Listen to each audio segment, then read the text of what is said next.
Le monde. Le monde.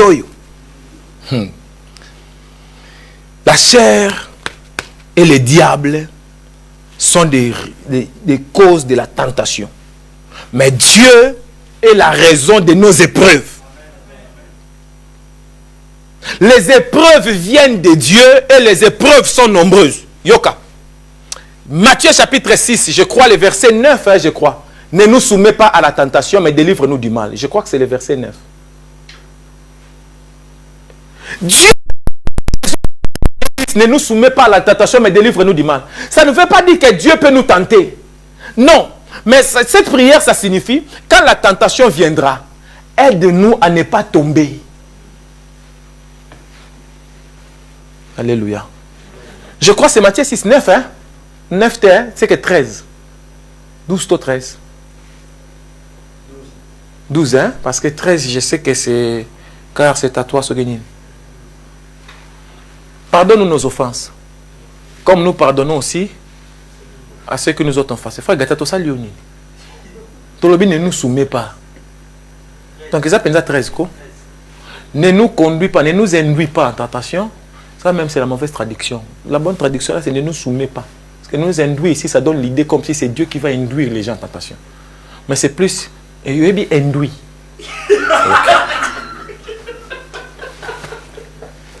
Le bateau, il a ça la salade. Bazo kokate. Oxy ça va casser bazo kokate. C'est l'onction. Chacun a ses épreuves. Ne nous induis pas en tentation, mais délivre-nous du malin. La d'autres version dit du mal. Car c'est à toi qu'appartiennent. Voilà, c'est 13 que je me souviens de ça. Tu vois dans les versets 12, on dit, pardonne-nous nos offenses. Pardonne-nous nos péchés. Les péchés sont les conséquences de la tentation. Maintenant, il dit, ne nous soumets pas à la tentation. Ça ne veut pas dire que Dieu ne nous tente pas, non. Ça veut dire Dieu ne permet pas que nous tombions dans la tentation en commettant les péchés.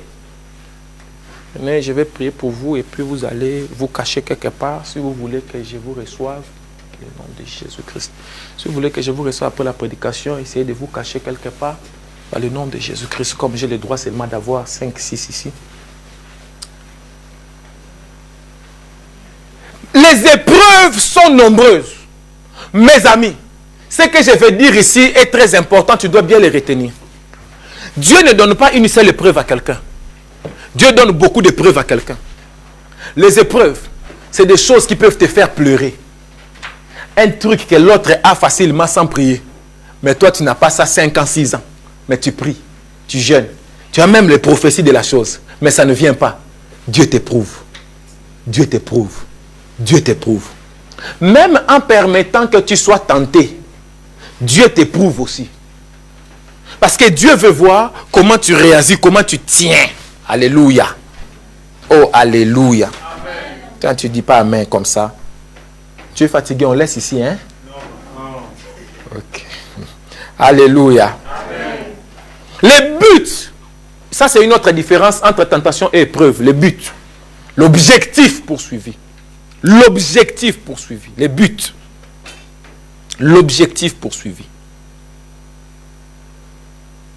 Jacques chapitre 1, verset 1 à 4, s'il te plaît.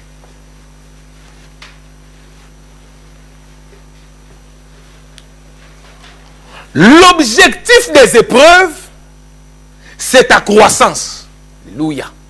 L'objectif des épreuves, c'est de produire en toi la persévérance. Alléluia.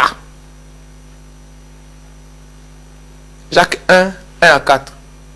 Quand Dieu nous éprouve, ce n'est pas pour nous détruire, mais c'est pour nous construire. L'objectif des épreuves, c'est de t'amener à la perfection. Oh! Yoka! Ephésiens 4, 11, tu descends 12, 13, 14, 15. Alors, Dieu a établi les apôtres, les prophètes, les pasteurs, les docteurs, les évangélistes, tout ça, pour le perfectionnement des saints en vue de l'œuvre du ministère. Vous me suivez, non? Dieu a établi les ministres de Dieu pour nous perfectionner, pour que nous exercions les ministères. Suivez vraiment. Et dit, et si nous suivons ça, nous ne serons plus des enfants spirituels ballottés partout par des doctrines. Quelqu'un qui n'est pas formé, Yaya, il est ballotté partout, voit des doctrines. Aujourd'hui, il est ici. Demain, quelqu'un apparaît là-bas et lui dit, bah, il faut aller sorcier. C'est lui-là. Il est ballotté. Mais quelqu'un qui est formé, qui a grandi dans la foi, il est stable dans sa chose. Amen. Maintenant, l'objectif de la formation, il dit, si nous sommes formés, nous ne serons plus des bébés, mais nous grandirons dans la foi. Nous ne serons plus des enfants non plus, mais nous deviendrons des maîtres. Nous deviendrons parfaits. Nous deviendrons accomplis. Nous deviendrons des hommes faits. Et nous atteindrons la stature de Christ. Suivez-moi. Ici maintenant, Yaya, pardon, Tikalana Jacques. Maintenant, regardez dans Jacques. Jacques dit, banana 1 à 4. Vous allez penser bien tout à l'heure. Yango. Jacques, serviteur de Dieu et du Seigneur Jésus-Christ, aux 12 tribus qui sont dans la dispersion, salut. Mes frères, regardez comme un sujet de joie complète les diverses épreuves auxquelles vous pouvez être exposés. Vous suivez? Regardez cela comme un sujet de joie. À partir d'aujourd'hui, arrête de te plaindre des épreuves. Regardez cela comme un sujet de joie complète. Les diverses, vous voyez le mot diverses. Dieu nous éprouve de diverses façons auxquelles vous êtes exposés, sachant, exposés par Dieu, hein, sachant que l'épreuve de votre foi produit la patience. Donnez-moi une autre version où on dit produit la persévérance. Produit la patience. Mais il faut que la patience ou la persévérance accomplisse parfaitement son œuvre afin que vous soyez parfaits et accomplis sans faillir en rien. J'aime beaucoup. C'est-à-dire, la persévérance doit travailler en toi. Mais pour que la persévérance travaille en toi, la persévérance doit être produite en toi. En fait, on est en train de dire que ce qui te rendra parfait, c'est la persévérance. Ce qui t'amènera à la perfection, c'est la persévérance. Or, nous avons vu dans Éphésiens que Dieu établit les ministres pour nous former, pour nous amener à la perfection. Et ici, on nous dit maintenant que ces ministres-là, même quand ils vont commencer à nous former là, si vous n'avez pas la persévérance, vous n'atteindrez jamais la perfection. FMI, tu dois persévérer. Chaque 4e samedi du mois, tu viens avec ton argent, tu payes tes frais, tu payes ton syllabus, et tu n'as pas d'argent, mais la persévérance te pousse encore à venir. Tu viens encore, tu reçois encore l'enseignement. De continuer, que tu faisais encore et encore et encore et encore. La persévérance, c'est dominer la fatigue, dominer tout à l'heure les épreuves. Hein. C'est quelque chose à laquelle tu es exposé. Et ces épreuves-là sont difficiles à vivre. C'est pour ça la Bible dit, regardez ces épreuves comme un sujet de joie complète. Oh God. Jacques, serviteur de Dieu et du Seigneur Jésus-Christ. Jacques était le petit frère de Jésus. Hein. C'était l'enfant de Marie et Joseph. Donc, si vous êtes dans une église, on vous dit que Marie était restée vierge, on vous a menti. Elle a eu, je crois, 6 enfants avec Joseph après Jésus. Jésus avait des petits frères et des petites sœurs. Ils ont combattu son ministère pendant longtemps. À un moment, Dieu a choisi Jacques et Jude. Bon, Marie aussi croyait en lui, les suivait tout le temps. Je ne sais pas, je crois que c'était aussi un intérêt dedans. Jacques, parce qu'elle avait la prophétie, elle savait ce que Dieu avait dit. Jacques, serviteur de Dieu et du Seigneur Jésus. Quand Jacques écrit ces choses, Jésus est déjà mort à la droite du Père. Jacques, petit frère de Jésus, je vous ai parlé tout à l'heure de l'importance du soutien de la famille. Il soutenait le ministère de son grand frère. Pardon, il s'est considéré comme serviteur de Dieu, mais aussi serviteur du Seigneur Jésus. Il appelle Jésus Seigneur. Kyrios. Adonai. Mais c'était son grand frère. Waouh, que Dieu t'aide. Hein? Que Dieu m'aide aussi. À ne pas mettre l'amitié au-dessus du ministère, ni la famille au-dessus du ministère. Et il envoie sa lettre aux 12 tribus qui sont dans la dispersion. Jacques envoie sa lettre, peut-être c'est une information que je te donne aujourd'hui. Jacques envoie sa lettre aux Hébreux. Donc, de même façon, l'épître de Paul aux Hébreux existe. La lettre de Jacques est aussi aux Hébreux. Parce qu'il dit aux 12 tribus. 12 tribus là, c'est d'Israël. Nous avons beaucoup de tribus, de Banyamulenge, de Banyanini, de Minemwe. Mais quand un pays qui a 12 tribus, c'est Israël. On ne peut pas rajouter une 13e tribu, il faut leur donner une terre. Si vous ne donnez pas la terre, on va tous mourir comme des énagnés. Quel peuple. Donc, aux 12 tribus qui sont dans la dispersion. Ici, Jacques envoie sa lettre aux Juifs qui sont devenus des chrétiens, qui ont abandonné le judaïsme et maintenant qui sont en train de subir la dispersion. C'est-à-dire, ils fouillaient la mort parce qu'on voulait les tuer à cause du nom de Jésus. Jacques est en train de leur dire, ce que vous vivez là, ce sont des épreuves. Et vous devez les considérer non comme un sujet de tristesse, mais un sujet de joie complète. Alléluia. Voyez-vous, le but de produire en nous une joie complète. Alléluia. Le but des épreuves, c'est de produire en nous la persévérance. Voyez-vous, le but des épreuves, c'est de produire en nous l'épreuve doit produire en nous la persévérance. Et la persévérance va travailler en nous pour nous amener à la perfection. Ne devient jamais complet, ne devient jamais accompli, ne devient jamais parfait. Frère, vous avez eu des amis à l'école. Vous avez persévéré d'aller à l'école jusqu'au bout, vous avez le diplôme. Et on fouille l'école, ils n'ont pas le diplôme. Bon, peut-être c'est toi qui avais fouillé l'école, tu n'as pas eu le diplôme. Mais les autres qui ont persévéré, aujourd'hui, ils ont eu le diplôme. Alléluia. Les mamans aussi qui ont persévéré dans les femmes de chambre, ils ont eu le diplôme de dos cassés. Chaque chose, quand tu persévères, tu deviens maître. Tu vas voir, ils sont devenus experts, même dans la maison, ils rangent, même le canapé. Quand le canapé est en ordre. Ils rangent les lits. Parfait. La persévérer dans une chose. Persévérer, c'est répéter une chose plusieurs fois jusqu'à la maîtriser. La persévérance, frères et sœurs, les épreuves. Si tu ne connais pas la parole de Dieu, tu peux abandonner à cause des épreuves. Et les épreuves sont diverses. Un enfant de Dieu ne peut pas être étonné qu'il y a des différents problèmes dans sa vie. C'est normal. Les épreuves sont nécessaires pour produire en nous la persévérance. Dieu ne veut pas que nous soyons des enfants gâtés. Parce que les enfants gâtés sont pourris. Dieu veut que nous rencontrions des épreuves pour que nous devenions solides, que nous devenions persévérants. Celui qui ne rencontre pas les épreuves n'a pas la persévérance. Le jour où il aura les premiers problèmes, il va fuir. Mais quand il y a les épreuves, ça produit la persévérance. Vous voyez donc que le but des épreuves, c'est que nous devenions meilleurs, que nous grandissions dans notre foi. Des gens peuvent mourir. Tu peux perdre ton mariage, tu peux perdre ton travail, tu peux tomber malade et la maladie ne finit pas.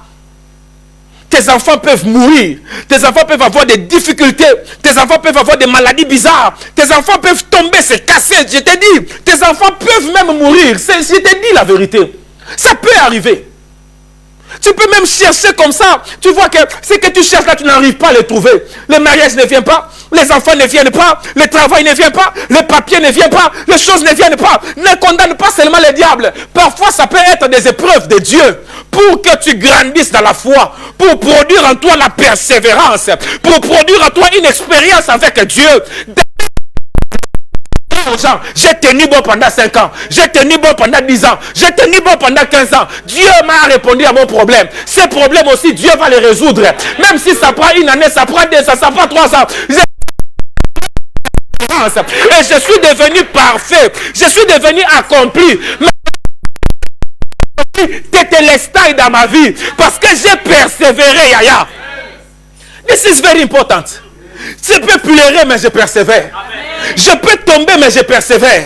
Je ne vois pas clair, mais je persévère. Tout le monde m'insulte, mais je persévère. Moi, mon problème, je sais dans mon cœur que la tentation ne vient pas de Dieu. Mais Dieu n'est pas tenté par le mal et Dieu ne tente personne par le mal. Je sais que si Dieu me met dans une épreuve, ce n'est pas pour me tuer, mais c'est pour m'améliorer, c'est pour me perfectionner, c'est pour me rendre parfait. Yaya, je suis comme un poisson. Si Dieu me met dans l'huile, c'est pour me calinga bien, pour que je sois bon à manger. Maintenant, quand on me jette dans l'huile là, je vais crier, tchalalala, tchalalala, tchalalala, tchalalala. Tu vois, Dieu me maintient encore dans l'huile. Me mettre là-bas, Dieu va me couper, il prend le couteau, il me fait des blessures, après il me met des épices, les épices là ça me pique, mais c'est pour mon propre bien. Après il va me jeter dans l'huile, avant de me jeter dans l'huile, il chauffe l'huile, moi-même je regarde l'huile et je dis mon Dieu, moi je suis habitué à l'eau, on va me jeter dans l'huile comme ça. Quand il me jette,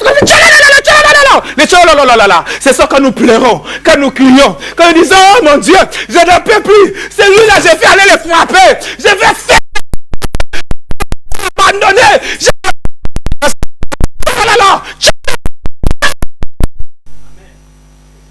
Après quand ça finit, Dieu me tourne encore de l'autre côté de Dieu.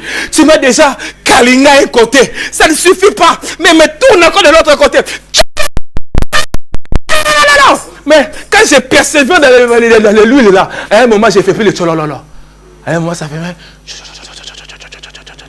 Je commence à maîtriser les trucs. Tu vas voir quelqu'un d'autre entre dans la chose, il crie, toi tu es déjà posé dans l'huile. On te pousse seulement, tu lui laisses, ça passe, bienvenue. Toi-même tu le comprends, les gens quand ils commencent, ils crient beaucoup. Il crie beaucoup, il fait sortir l'eau, tu vois, l'eau sort de lui. Dieu te met dans l'huile, toute l'eau qui était dedans, ça sort.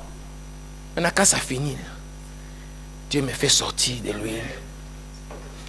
Il prend une assiette propre. Les gens qui ont refusé l'huile de Dieu, ils sont dans la poubelle. Amen. Mais moi, j'ai accepté l'huile de Dieu. Il me met dans une assiette propre. Il m'enlève de la cuisine où il y a la fumée. Il y a des saletés comme ça.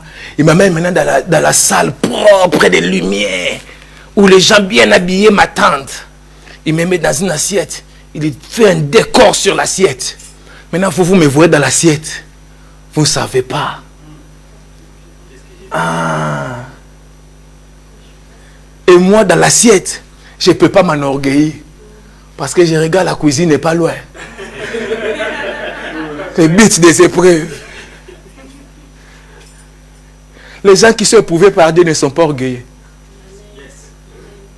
C'est pour ça, parfois, les gens là, qui disent, oh, l'autre là, il a fait des fétiches. Toi, tu ne connais pas les gens des fétiches. Les gens des fétiches sont arrogants. Les gens des fétiches sont orgueilleux. Parce que Dieu ne l'a pas éprouvé. Il est allé chercher un truc, je sais où. Mais les gens qui marchent avec Dieu, il va atteindre la même chose. Posé, humble. C'est comme si ce n'était pas lui, mais c'est lui. Parce que lui-même, il sait tout ce que je suis là. Je sais d'où je viens. J'étais orgueilleux dans l'eau. Mais on m'a fait sortir de l'eau. On m'a coupé.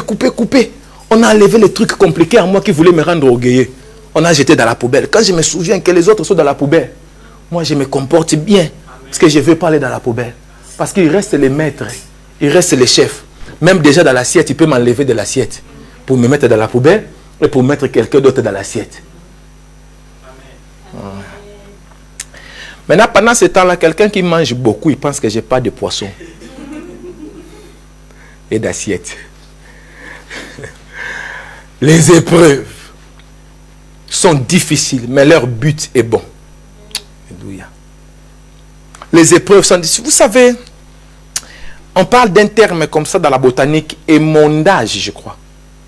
Émonder un arbre. Ça dit, tu prends un couteau, tu coupes certaines branches de l'arbre.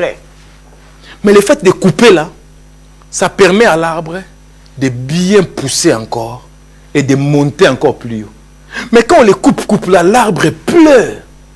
L'arbre dit, mais qu'est-ce qu'on m'a... Mais, demain, vous voyez, il verdit, il est très beau. Toi-même, tu regardes, oh, cet arbre-là a une forme précise. Mais cette forme-là n'est pas naturelle. La forme précise de l'arbre, c'est désordonné.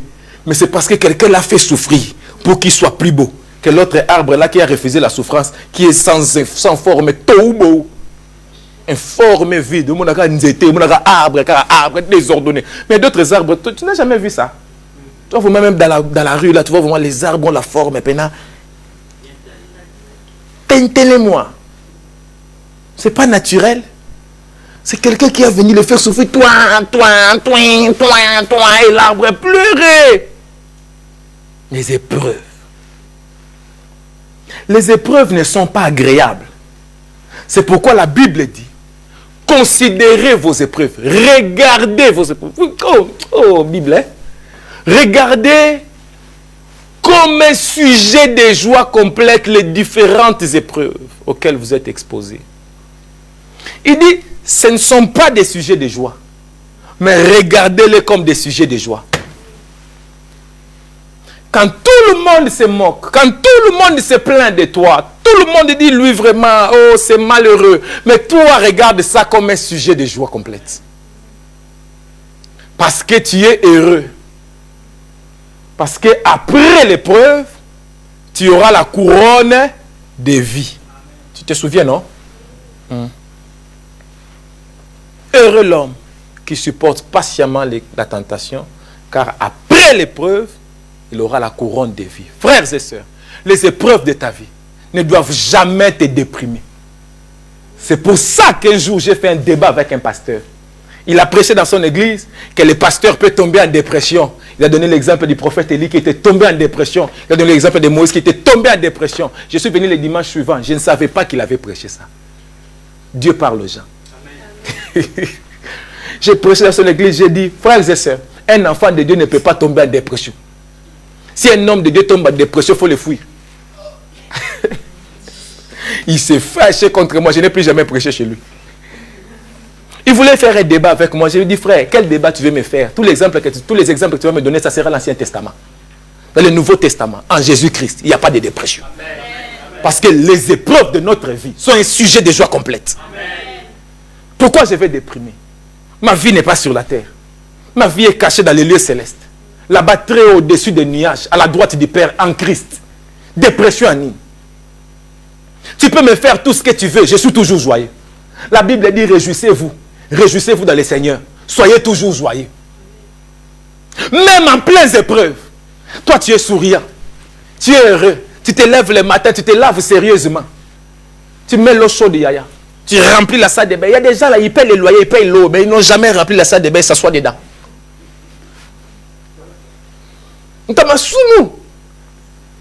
Tu remplis la salle de bain. Tu achètes les trucs là qui mettent les couleurs dans l'eau.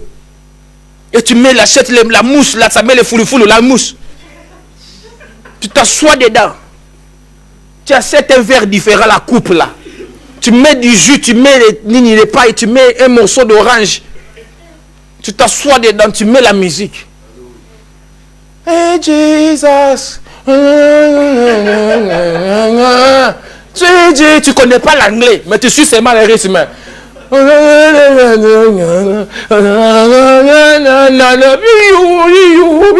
Jesus. Tu entres un peu dans l'eau, tu sors. Tu te souviens, dossier, rejet. Tu dis, Kapabugado,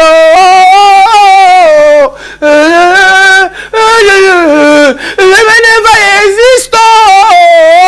You do not, you do not. Tu as même dans ton corps là, rejet, obligation de quitter le territoire français. Never exist. Il y a des gens comme ça. 10 ans en France, il n'y a pas de peignoir. Quelle sorcellerie. C'était un bon peignoir. Never exist. You do not, you do not. Tu tiens ta coupe comme ça, avec du jus dedans, du jus. Tu mets la paille et puis tu mets un morceau d'orange dedans. Tu you do not, you do not, you do not. Le mari reste à l'Afrique, yaya. 5 ans. You never exist. Oh, Jesus, alléluia. Jacques, que Dieu te bénisse. Regardez comme comme un sujet de joie complète. Les diverses épreuves auxquelles vous pouvez être exposés. Celui qui a Jésus, on ne peut pas les comprendre. Tout le monde pleure, mais lui, il est content. Il est à l'aise. Il a mis son meilleur habit. Il dit, Dieu est avec moi. Mais l'Éternel en délivre toujours. Pour moi, je mettais mon espérance à l'Éternel. L'Éternel est un secours qui ne manque jamais.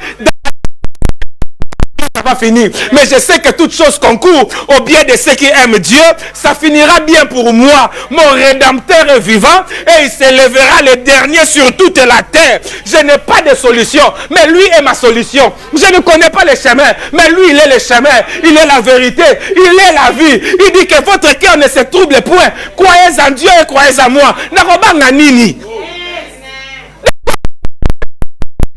Si Dieu est pour moi, qui sera contre moi?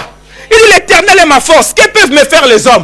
Même quand les ennemis t'entourent, tu vis en paix. Regarde tes épreuves comme un sujet de joie complète. Tout le monde pleure. Mais personne ne te comprend. On te demande qu'est-ce qui s'est passé. Tout va bien. C'est pas, mon enfant est mort. Mon enfant est unique. Non, tout va bien. Tout va bien.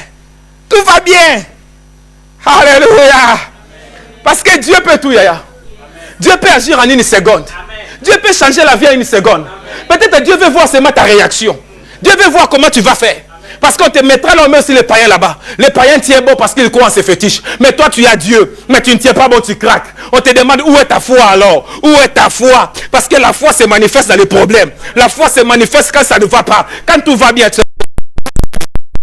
ça ne va pas. C'est là où la foi doit se manifester. C'est là où on doit voir que mon juste vivra par sa foi. Nous ne sommes pas de ceux qui se retirent pour se perdre, pour sauver leur âme.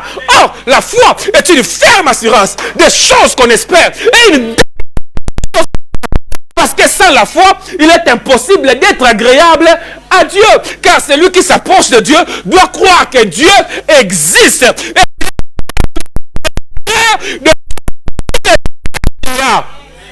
Épreuve. Normal, Yaya. Normal. Tu t'habilles bien, tu vis bien, tu as la joie. Les gens ne te comprennent pas. Ils ont des informations sur toi. Dis, mais c'est de lui qu'on avait entendu parler. Mais je vis bien. Notre local était brûlé. Un pasteur a prêché dans notre église. Il dit, dans un moment où le pasteur tombe en dépression, en pleine prédication. Je dis, non, moi je ne tombe pas en dépression. Parce que mon ministère n'est pas basé sur le local. Le local ne produit pas l'église. L'église produit le local. Je ne sais pas si tu comprends là où je pars. La persévérance. Et plus tes épreuves sont grandes, plus aussi ce que Dieu prépare pour toi est grand. Mais tu dois tenir bon. Pour d'autres c'est 10 ans. Pour d'autres c'est 15 ans. Pour d'autres c'est 20 ans. Mais quoi qu'il arrive, Dieu est fidèle. Amen. Dieu peut te laisser tomber malade. Tu tombes malade, tu vas à l'hôpital. Tu sors de l'hôpital, tu retournes à l'hôpital. Toi-même, tu te demandes, mon Dieu, mon prophète, sa prière ne rate pas. Il y a des gens là-bas, il a seulement toussé, la personne est guérie.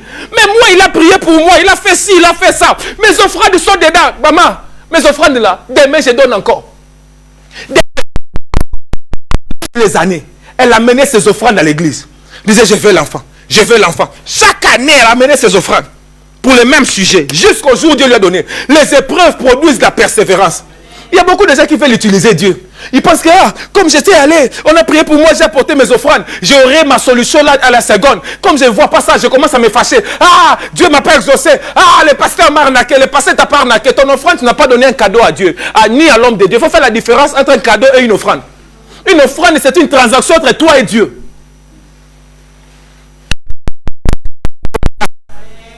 Répète tes actes spirituels jusqu'au jour où tu sortiras de cette épreuve. Mais j'en sortirai. Ça prendra le temps que ça prendra. Mais Dieu est fidèle. Alléluia. Amen. Le but des épreuves, je ne sais pas si tu as compris. Le but des épreuves, c'est de faire grandir ta foi.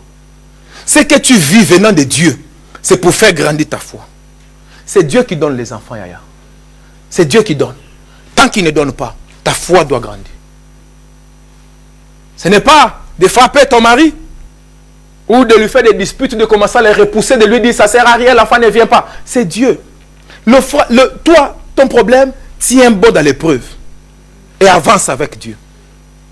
Sois dans la joie. Réjouis-toi. Tu dois te réjouir du fait que Dieu te met des buts de la tentation, c'est quoi? L'épreuve, c'est en ta faveur. La tentation, c'est contre toi. La tentation, son but, c'est de te pousser au péché. Pas la différence. Le but de l'épreuve, c'est de faire grandir ta foi. C'est de produire en toi la persévérance, la patience. Cette persévérance va te travailler. Persévérance et travailler à Moutou. Ça, c'est une leçon que tu retiens aujourd'hui. Hein. La persévérance travaille quelqu'un. Quelqu'un qui persévère, il change. La persévérance les change. La persévérance l'amène à la perfection. Le but des épreuves, c'est de t'améliorer. Le but des épreuves, c'est pour que ta vie devienne tétélestai. Donc, quand nous disons 2020, tétélestai, ça passe par les épreuves qui produisent la persévérance. Gloire à Dieu. Quand tu as des épreuves, tu ne dois pas craquer. C'est pourquoi je vous ai parlé de dokimos. Quand tu as des épreuves, il ne faut pas craquer. Tiens bon, tiens bon, tiens bon, tiens bon, tiens bon. Ça passe. Mais tant que ça ne produit pas les résultats que Dieu veut, ça ne passera pas. Dieu te maintiendra dans les épreuves jusqu'à ce que son but sera accompli.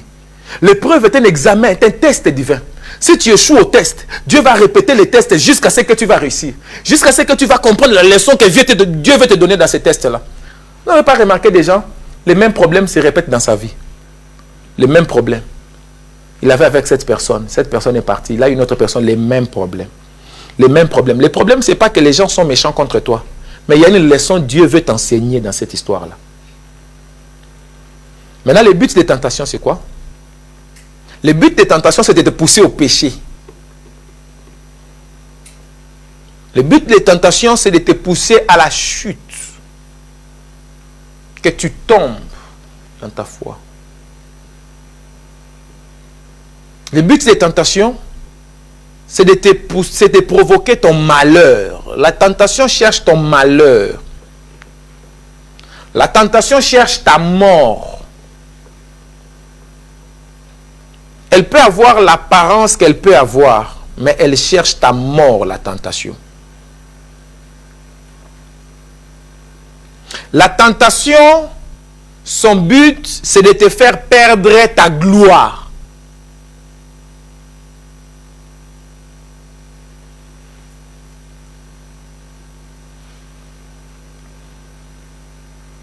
Hier, on partageait avec ma femme. Elle me disait, oui, mon mari, le péché enlève la gloire sur quelqu'un.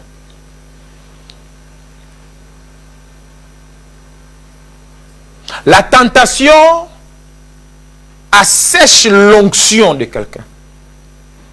La tentation, c'est pour voler ton onction. La tentation, c'est pour te séparer de Dieu.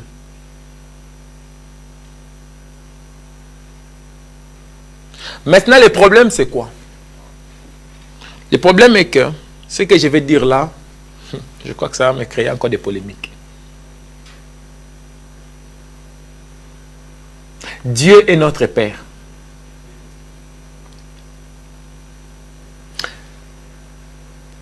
Quand la tentation vient, elle te fait tomber. Ce n'est pas pour séparer Dieu de toi, mais c'est pour te séparer de Dieu. Parce que Dieu, lui, il ne se sépare pas de toi. Dieu sait qu'Adam et Ève ont mangé le fruit interdit. Mais c'est Dieu qui est descendu encore dans les jardins d'Éden. Il dit, Adam, tu es où? Normalement, la question qu'on lui pose, il doit répondre par l'emplacement géographique. On lui demande un complément circonstanciel des lieux. Lui, il donne la réponse des compléments circonstanciels des causes. Il dit, je me suis caché parce que si, parce que ça. Oh, Adam.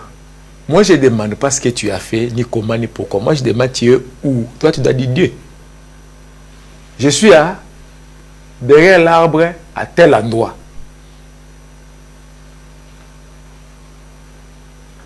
Ce que j'ai dit là, ça ne compte pas. Azara n'est bien en pôle, comme batama batama. Mutusuka comme batama batama. Ah baby. Là, j'ai boire de l'eau.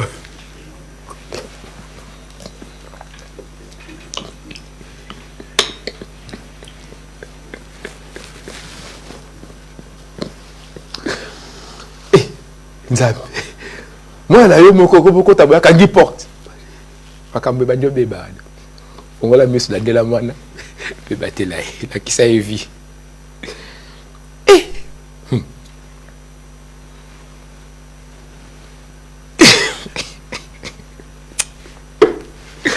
Alléluia.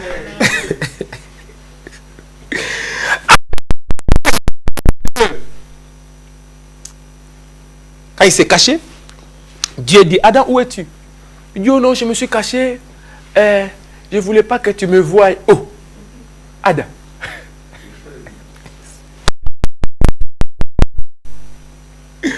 Bon, ok. Il dit, est-ce que tu as mangé les fruits que j'avais dans les... La réponse était pas oui ou non. Yokada. C'est la femme que tu as mis à côté de moi. Ah, tu n'as pas encore vu quelqu'un comme ça. Moi, je demande une question de oui ou non. Ève. Donc toi, tu as mangé. Papa, c'est les serpents. Maintenant, moi, j'ai dit Nzambe. Nzambe, est-ce que tu as dit?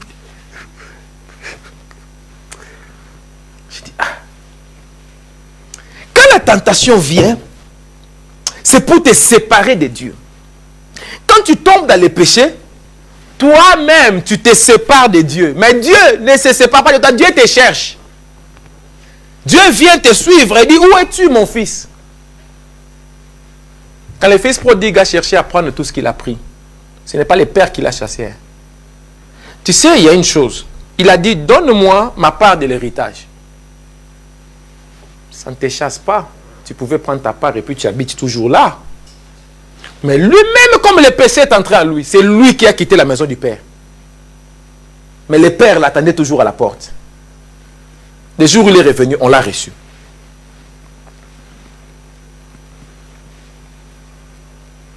Je ne sais pas si vous comprenez les buts. Les buts des épreuves et les buts de la tentation. Les buts des tentations et autres. Vous voyez, c'est pour cela dans la prière, Matthieu 6, 12 et 13, il dit, pardonne-nous nos offenses comme nous pardonnons à ceux qui nous ont offensés. Les offenses sont les résultats des tentations. Les offenses, les péchés. Pardonne-nous nos péchés comme nous pardonnons aux autres ceux qui pêchent contre nous. Il dit, c'est les résultats des tentations. Maintenant, le verset suivant, le verset 13, il dit, ne nous soumets pas à la tentation. Pour que demain, nous n'ayons pas besoin de venir encore confesser. Il résout le problème. Le verset 13 résout le problème du verset 12. Ne nous soumets pas à la tentation, mais délivre-nous du mal. Ne nous soumets pas à la tentation, mais délivre-nous du mal. Quand il y aura des épreuves, délivre-nous du mal. Que nous ne tombions pas dans le mal, mais que la tentation, nous ne soyons pas soumis à la tentation. Parce que la tentation veut nous soumettre. C'est pourquoi il dit, quand vous priez, demandez à Dieu, ne nous soumets pas à la tentation. Parce que la tentation vient nous soumettre. La tentation veut te soumettre. La tentation veut te mettre sous lui. Mais toi, tu dois la dominer. Amen. Hein? Ne nous soumets pas à la tentation. La tentation n'est pas une bonne chose. C'est une très mauvaise chose. Gloire à Dieu. Par rapport à la tentation, là encore c'est une autre différence, la différence de la prière. Par rapport à la tentation, la prière c'est ne nous soumets pas. Par rapport aux épreuves, la tentation c'est délivre-nous. que les épreuves, c'est aussi des choses mauvaises que nous subissons, auxquelles nous sommes exposés. Par rapport à la tentation, ne nous soumets pas. Mais par rapport aux épreuves, délivre-nous. Il y a un philosophe fou qui a dit, bon, fou par rapport à la Bible, tous les philosophes normalement sont fous, c'est écrit dans la Bible. Parce que c'est leur folie. Il dit, le meilleur moyen de vaincre la tentation, c'est d'y succomber, c'est d'y céder. Et ils mettent ça dans les portes des magasins. Ça, quand tu vois les trucs qu'ils vendent dedans, la meilleure façon de vaincre, c'est d'entrer acheter.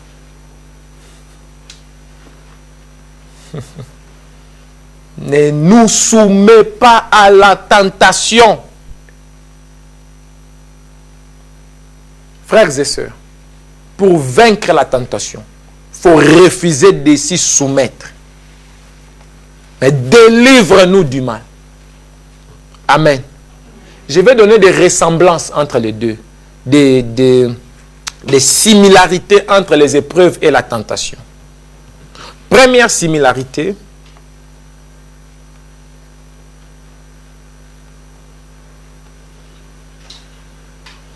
Les deux font mal. La tentation te fait mal. Les épreuves aussi te font mal. Mais souvent la tentation, au début c'est sucré. Mais la douleur c'est dedans. Mais les épreuves, la douleur peut commencer dès les premiers jours jusqu'au bout. Les deux te font souffrir. Là maintenant, je donne les points semblables. C'est là où tu dois savoir distinguer. Ça, c'est une tentation. Ça, c'est une épreuve.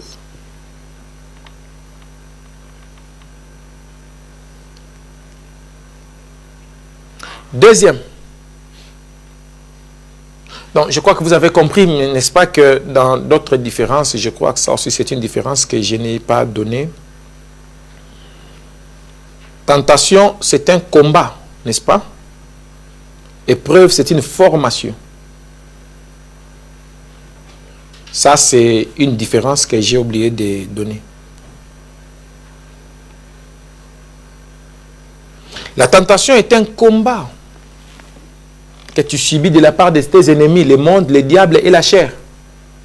Mais les épreuves, c'est une formation divine. C'est Dieu qui te forme, qui t'améliore. Maintenant, alors dans les séméliances, séméliances c'est portugais, alors dans les similitudes. Première similitude, hein, les deux te font souffrir. Les deux produisent la souffrance en toi.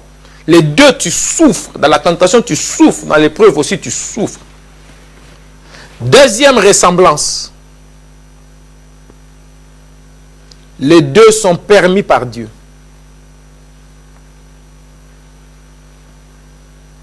Les deux sont permis par Dieu. Nous avons lu un texte tout à l'heure, je ne sais pas si vous vous en souvenez. 1 Corinthiens 10, 13. De toute façon, je vais le lire tout à l'heure. Si le professeur Gaëtan, pardon, tu as un tableau, s'il te plaît.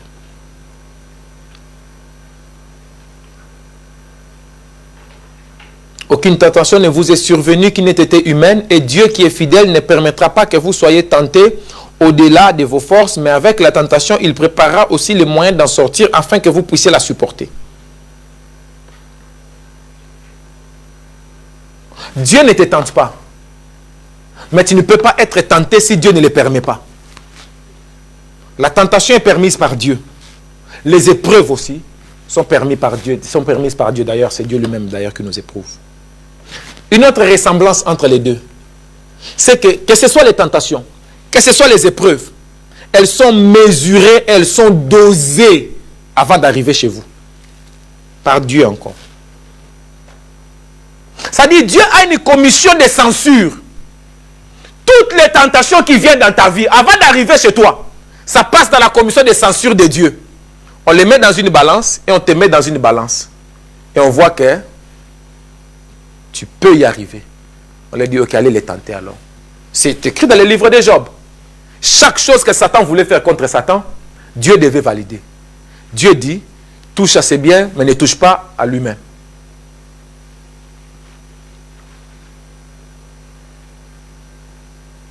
Mesuré, doser. La Bible déclare, Dieu pèse le poids du vent. Comme j'aime ces versets-là dans Job. Dieu a pesé le poids du vent. Il a déterminé le poids du vent. Dieu a mis des limites à la mer. La mer peut avoir des vagues puissantes. Mais Dieu a tracé une ligne. Toi, tu ne dépasses pas cette ligne. Dieu a pesé le poids du vent. C'est-à-dire le vent, quand il vient, il peut être fort. Il peut vouloir secouer les choses. Mais Dieu pèse le poids du vent et il détermine. Tu ne vas pas dépasser ce poids.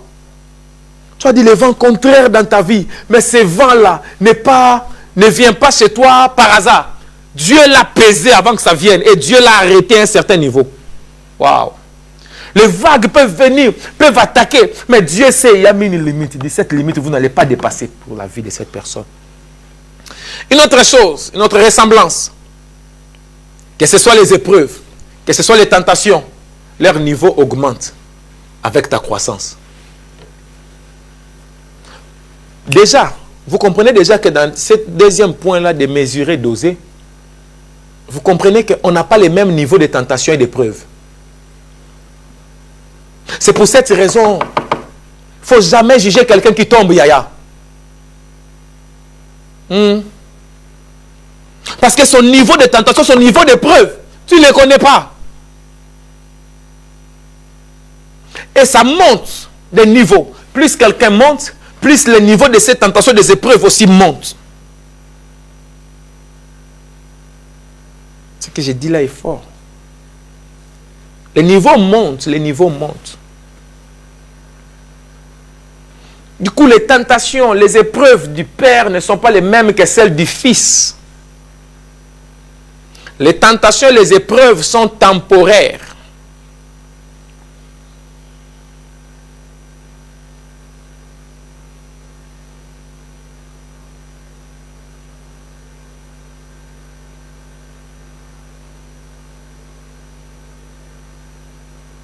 Ça passe.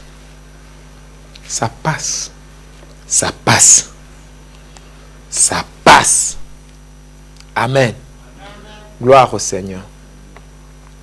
Nous avons dit que dans Jacques, tentation c'est quel mot grec?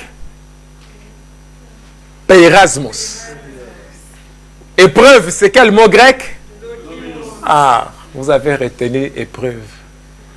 Aucune tentation ne vous est survenue qui n'ait été humaine, et Dieu, qui est fidèle, ne permettra pas que vous soyez tentés au-delà de vos forces, mais avec la tentation, il préparera aussi les moyens d'en sortir, afin que vous puissiez la supporter.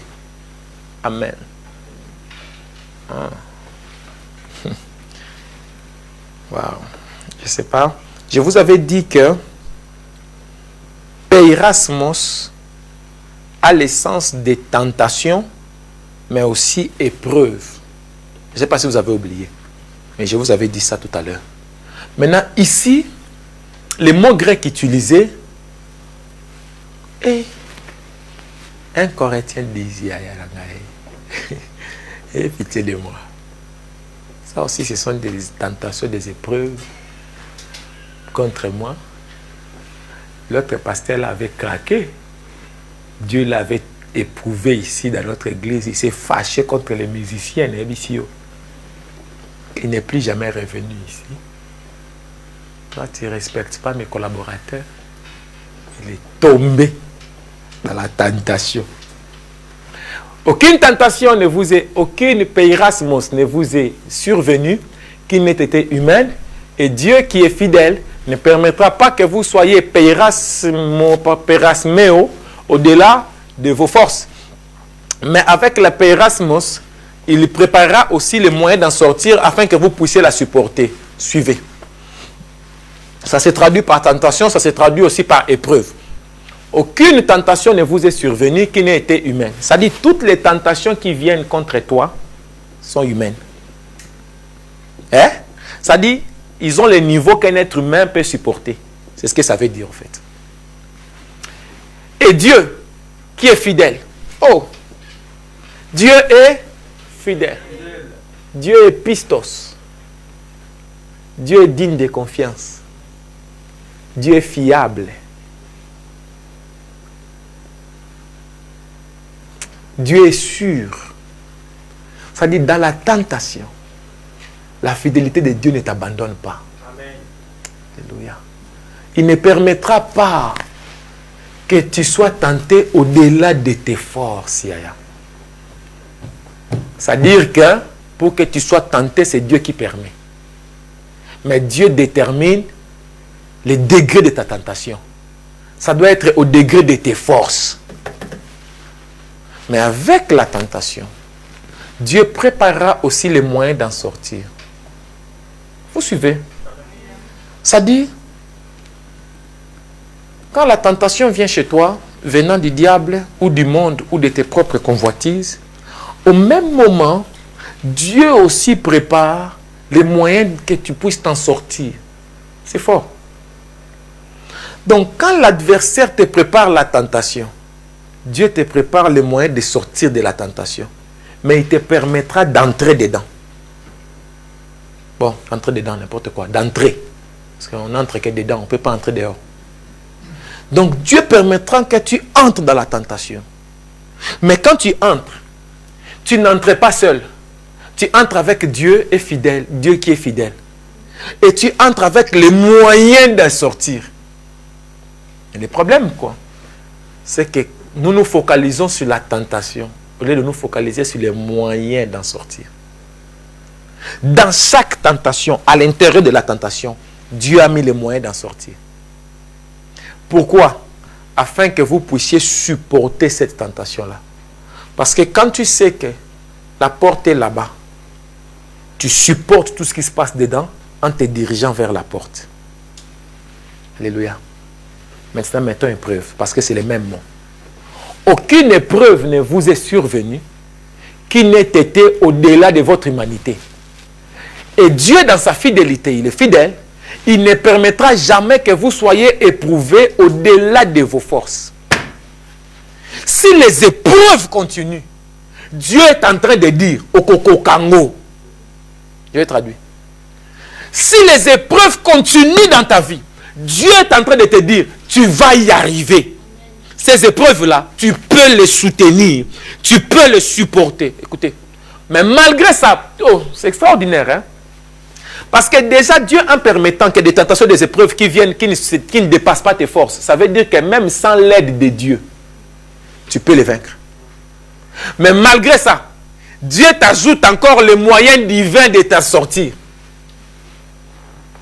Dieu te donne des moyens de vaincre les épreuves, des moyens de vaincre les tentations. Du coup, si tu tombes, toi-même tu veux, non? Il n'y a plus de réponse, hein? Ces versets, si tu les comprends, tu ne peux plus blâmer le diable. Tu confesses seulement ton péché toi-même humblement. Parce que toi-même tu voulais. Tu ne vas pas dire, oh les pasteurs nous font t'embêter. Toi-même tu voulais. Parce que ça ne dépassait pas ta force. En plus de ça, Dieu t'a donné les moyens de vaincre. Mais toi-même tu voulais. Alors laissez les pasteurs tranquilles. Toi-même tu voulais.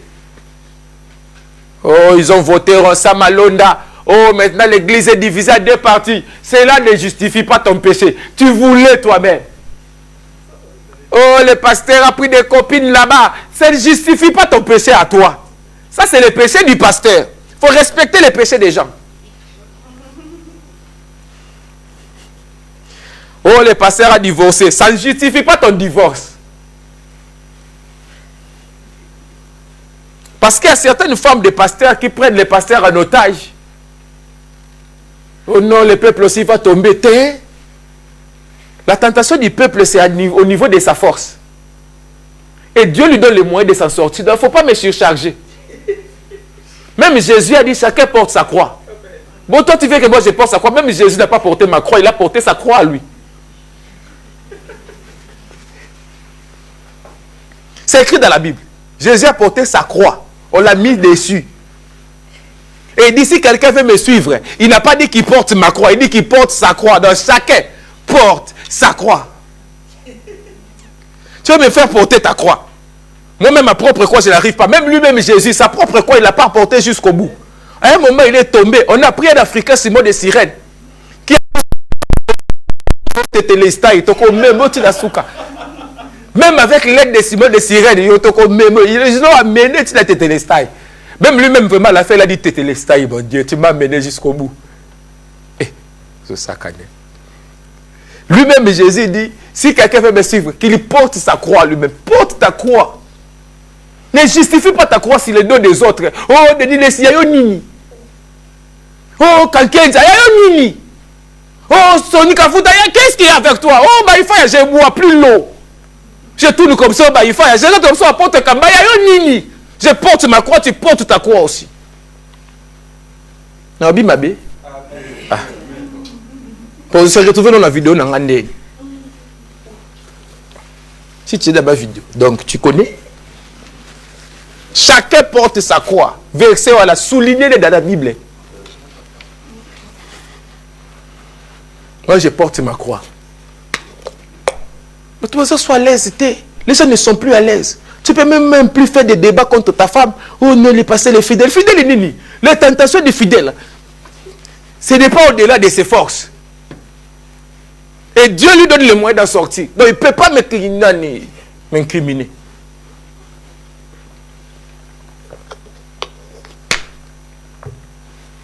Bon, bientôt je vais arrêter pour aujourd'hui.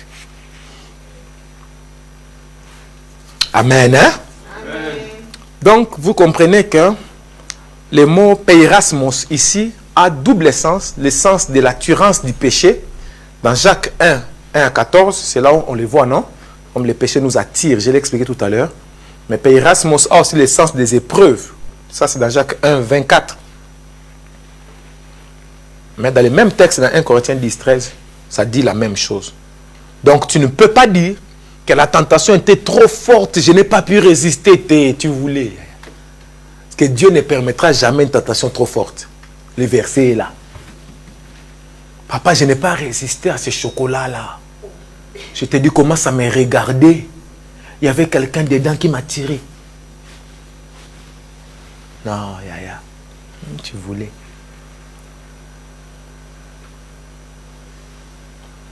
Dieu a une voie de sortie contre toutes les épreuves et toutes les tentations. Amen. Hein? Je vais m'arrêter là pour aujourd'hui. Prochain culte mercredi, je parlerai des convoitises. Nous sommes toujours dans les combats, dans l'école du combat. Et dans l'école du combat, nous sommes dans la première étape, dans l'étape de la tentation. Ou bien, je vais clôturer seulement la tentation. Et puis mercredi, je parle de l'opposition. Je crois que c'est mieux. Je clôture la tentation ici, les convoitises. Peut-être Dieu nous donnera la grâce une autre fois. La solution des tentations, c'est donc la prière, n'est-ce pas? Dieu leur a dit, priez. Demandez à Dieu, ne nous soumet pas à la tentation, mais délivre-nous. Il faut répondre, non? Ne nous soumets pas. Mais délivre-nous. Deuxième solution de la tentation. Veillez et priez afin de ne pas tomber dans la tentation. Maman, les versets. C'est Jésus à Gethsemane. Professeur, tiens là, s'il te plaît. Veillez et priez afin de ne pas tomber dans la tentation. La chair est faible, mais l'esprit est bien disposé. Verset ni maman na monyo bien.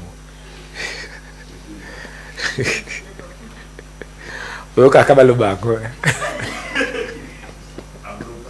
Abloka go.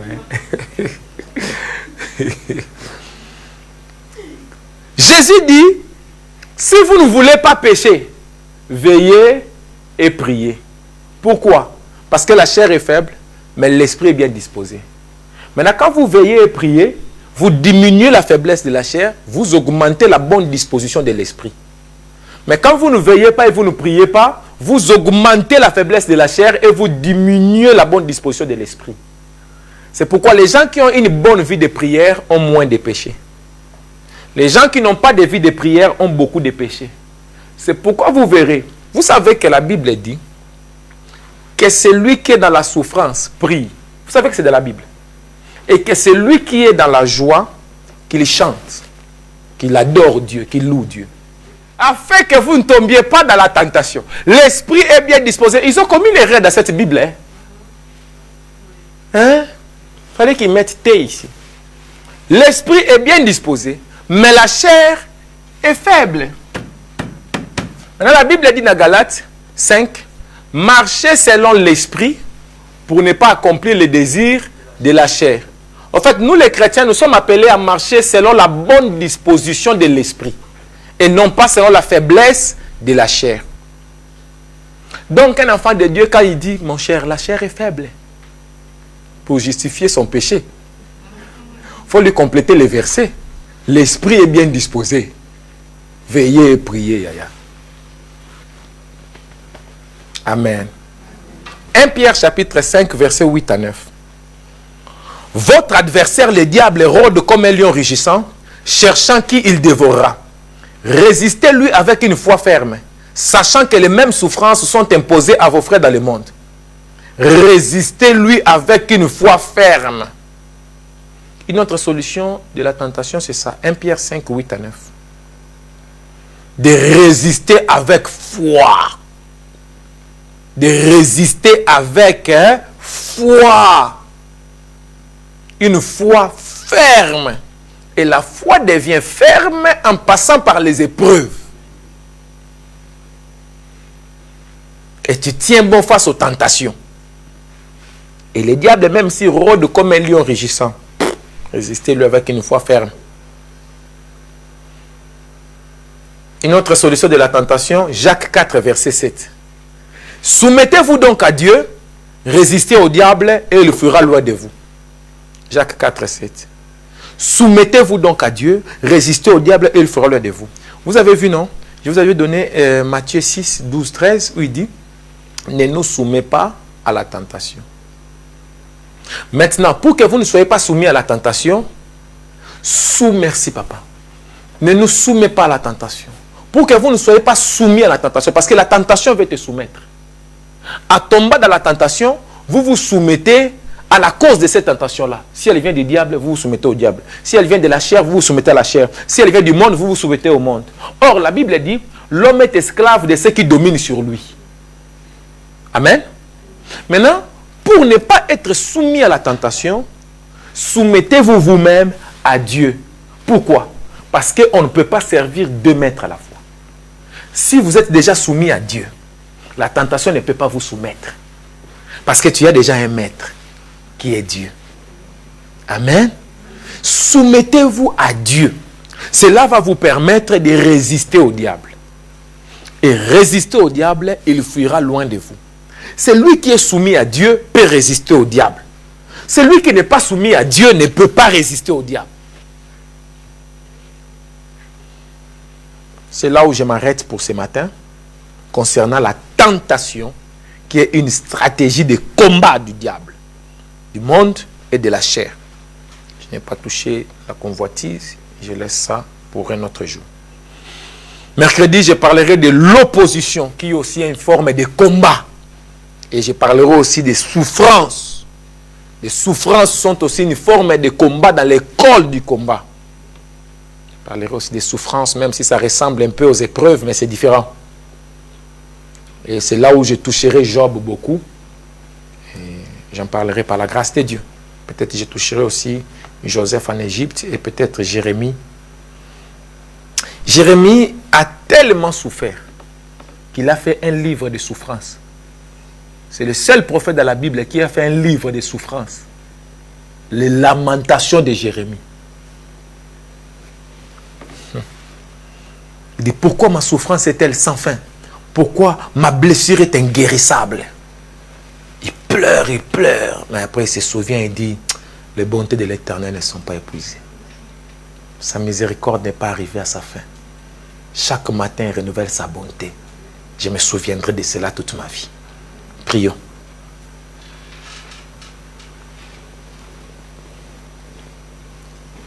Chacun va prier Dieu selon ce que Dieu lui a dit. Prions ensemble au nom de Jésus-Christ.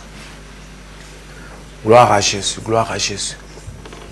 Nakanisi ngolu na yo kati na bomoi nanga nazalaki mobungi okangoli ngai Yesu yonde mobikisi kolo ya bomoi nanga yo libanga nanga Yesu yonde mobateli kolo ya kondima nanga yo makasi nanga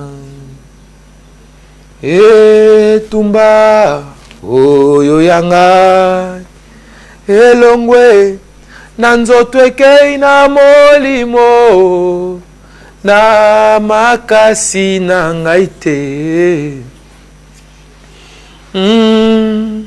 mokano na yo ekokisama Yawe nkolo na ngai nalelaki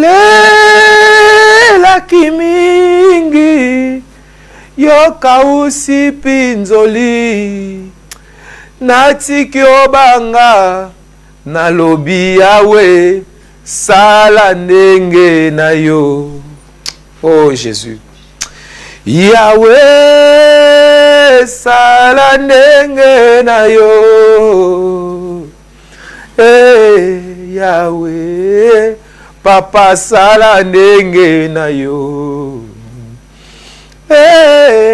Yawe sala ndenge na yo. Yawe Papa sala ndenge na yo. Na maladi nazalaki obikisi ngai lelo nasalela yo. Naye na mikumba nanga nandimi natosa se Yawe. Yawe sala ndenge na yo. Yawe Papa sala ndenge na yo. Mon Dieu, je te demande que dans chaque tentation, que tu me rappelles ce verset 1 Corinthiens 10-13. Que je sache que ça ne dépasse pas ma force. Et que je cherche le chemin de sortie que tu as préparé pour moi. Alléluia. Oh Rabashakabarabasheke. C'est ma prière de ce matin. Dans le nom de Jésus-Christ. Ne me soumets pas à la tentation, mais délivre-moi du mal. Ne me soumets pas à la tentation de revenir au monde, de revenir au plaisir du monde. Ne me soumets pas à la tentation de suivre mes désirs, mes convoitises personnelles. Ne me soumets pas à la tentation. Ne me soumets pas à la tentation. Ne me soumets pas à la tentation. Ne me soumets pas à la tentation.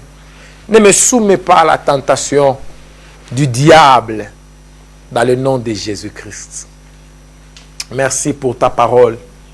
Merci pour ta grâce. Merci pour ta parole. Merci pour ta grâce.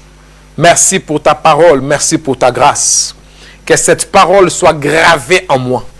Qu'elle produise en moi des fruits qui demeurent. Dans le nom puissant et glorieux de Jésus-Christ, notre Seigneur et Sauveur. Dans le nom de Jésus-Christ. Papa, change-moi totalement par cette parole.